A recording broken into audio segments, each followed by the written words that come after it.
کیا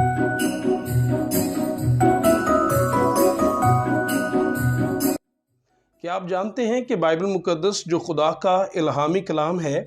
اس میں سالگرہ کے تعلق سے کیا تعلیم دی گئی ہے؟ اور کیا آپ یہ جانتے ہیں کہ سالگرہ کا لفظ بائبل مقدس میں کتنی بار استعمال ہوا ہے؟ کیا آپ یہ جانتے ہیں کہ سالگرہ ابتدائی اور قدیم دور میں کون منایا کرتے تھے؟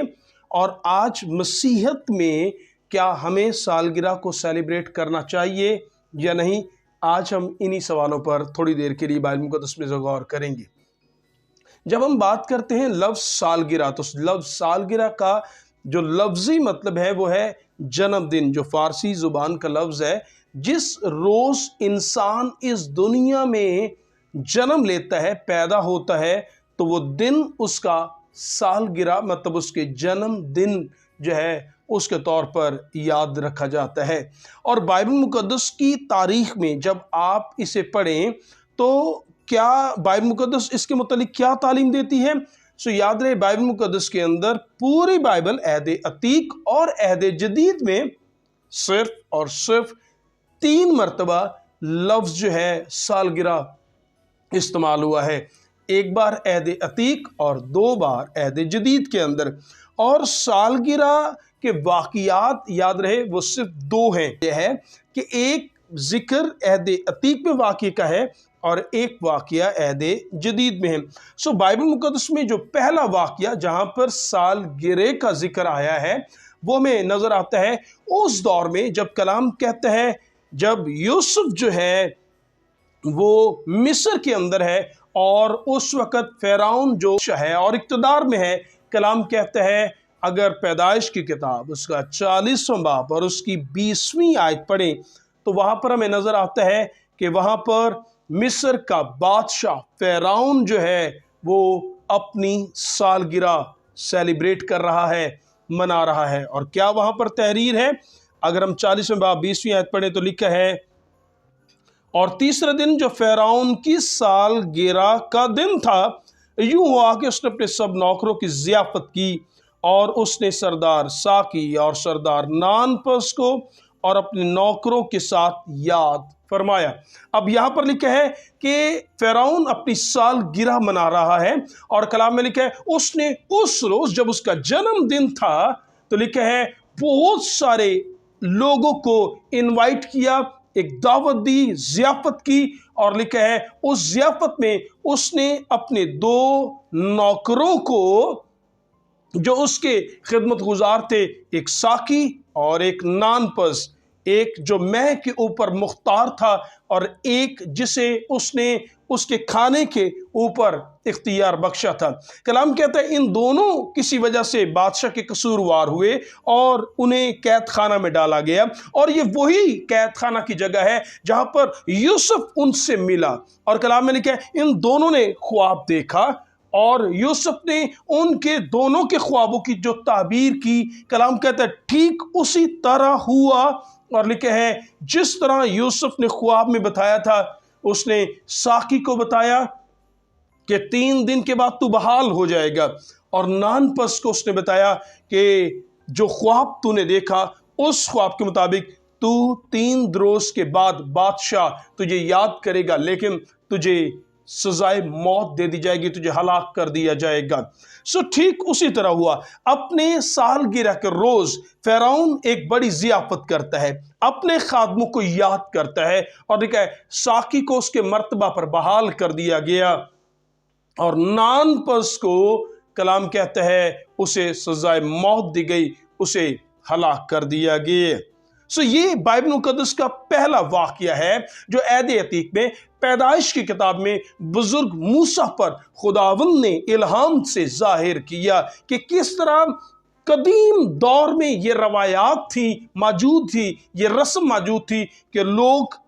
اپنے جنم دن کو منایا کرتے تھے۔ اور اگر ہم بائبل مقدس میں سے ایک اور واقعہ جو پوری بائبل میں صرف 2 واقعات ہیں، ایک عہد عتیق میں سے ہم نے ابھی پڑھا اور ایک عہد جدید میں ہے، اور عہد جدید میں ہمیں وہ واقعہ نظر آتا ہے جب ہم مرکز کی انجیل، گو کہ متی کی انجیل میں بھی اس کا ذکر کیا گیا، لیکن ذرا زیادہ وضاحت کے ساتھ مرکز کی انجیل اور اس کے اگر ہم چھٹے باب میں دیکھیں مقدس کلام میں، مرکز کی انجیل اس کا چھٹا باب، اور ہم مقدس کلام میں سے اس کی 21ویں آیت اپنی ہدایت اور رہنمائی کے لیے مقدس کلام میں سے دیکھیں گے۔ مقدس کلام میں تحریر ہے، اور موقع کے دن ہیرودیس نے اپنی سالگرہ میں اپنے امیروں اور فوجی سرداروں اور گلیل کے رئیسوں کی ضیافت کی۔ اب یہاں پر مقدس کلام میں لکھا ہے ہیرودیس، جو کہ ایک طرح سے نام نہاد یہودی لیکن رومی حکومت کا مقرر کردہ نمائندہ تھا، اور وہ اسرائیل مطلب پوری اہل یہود پر ایک طرح سے اختیار رکھتا ہے، لیکن روم کی طرف سے۔ کلام میں لکھا ہے اس نے اپنے سالگرہ کے دن ایک بڑی ضیافت کی۔ یہاں پر ہمیں نظر آتا ہے ایک ضیافت فرعون کر رہا ہے، اور ایک ضیافت جو ہے مقدس کلام کہتا ہے وہ ہیرودیس کر رہا ہے۔ دونوں اقتدار میں اور بادشاہ ہیں، اور مقدس کلام کہتا ہے ہیرودیس اس دن شادمان ہے، اور لکھا ہے ہیرودیاس جو اس کی ایک طرح سے بیوی ہے، لکھا ہے اس کی بیٹی نے پوری محفل کے اندر اسے ناچ کر شاد کیا، اور اس نے کہا مانگ میں اپنی آدھی سلطنت تک تجھے دے دوں گا۔ اور لکھا ہے اس نے اپنی والدہ کے کہنے پر مقدس یوحنا بپتسمہ دینے والے کے سر کو مانگا، کیونکہ وہ سچائی کے ساتھ مقدس کلام کی پیغام کو بیان کر رہا تھا کہ تجھے اپنے بھائی کی بیوی کو رکھنا روا نہیں ہے۔ اسی سبب سے ہیرودیس کی بیوی ہیرودیاس نے اپنی بیٹی سے کہا کہ تو یوحنا بپتسمہ دینے والے کے سر کو منگا، اور کلام کہتا ہے اس روز اپنے وعدوں سے ہاتھوں پابند ہو کر اس نے مقدس یوحنا کے سر کو تھال میں منگوا لیا، اور اس کے سر کو کاٹ دیا گیا۔ بائبل مقدس میں دو واقعات ہمیں نظر آتے ہیں، ایک عہد عتیق اور عہد جدید میں، لیکن اگر آپ نے تھوڑا سا غور کیا ہو تو آپ یہ جان پائے ہوں گے کہ یوں معلوم ہو رہا ہے کہ جیسے قدیم ادوار میں بادشاہ یا اعلیٰ رتبہ یا مقام رکھنے والے شاید اپنے جنم دن کو منایا کرتے تھے، اور عام طور پر لوگ ایسا نہیں کرتے تھے، لیکن کہیں نہ کہیں یہ رسم آگے بڑھی، اور ہم آج یہ دیکھتے ہیں دور حاضر کے اندر کہ تقریباً سب لوگ اپنے بچوں کی سالگرہوں کو مناتے اور خوشی جو ہے وہ محسوس کرتے، اور ایک طرح سے جس طرح ان بادشاہوں نے بہت سارے لوگوں کو ضیافت میں بلایا، دعوت دی، ہم بھی بہت سارے لوگوں کو دعوت دیتے ہیں اور خوشی کا اظہار جو ہے وہ کرتے ہیں۔ اب سوال یہ پیدا ہوتا ہے کہ کیا بائبل مقدس میں آج ایک بڑے جنم دن کی ہم بات کرنے والے ہیں، اور وہ دنیا میں ایک ایسی شخصیت کی میں بات کر رہا ہوں جس کے جیسا کوئی نہیں، نہ اس کے پیدا ہونے جیسا، نہ ہی کوئی اس جیسی، اس سے معجزات جیسا، نہ ہی کوئی اس کا ثانی مرنے جیسا، نہ ہی کوئی جی اٹھنے جیسا۔ دنیا میں جو سب سے منفرد ہے میں اس کی بات کر رہا ہوں، خداوند یسوع مسیح کی۔ کیا ہمیں اس کا جنم دن منانا چاہیے؟ سادہ جواب،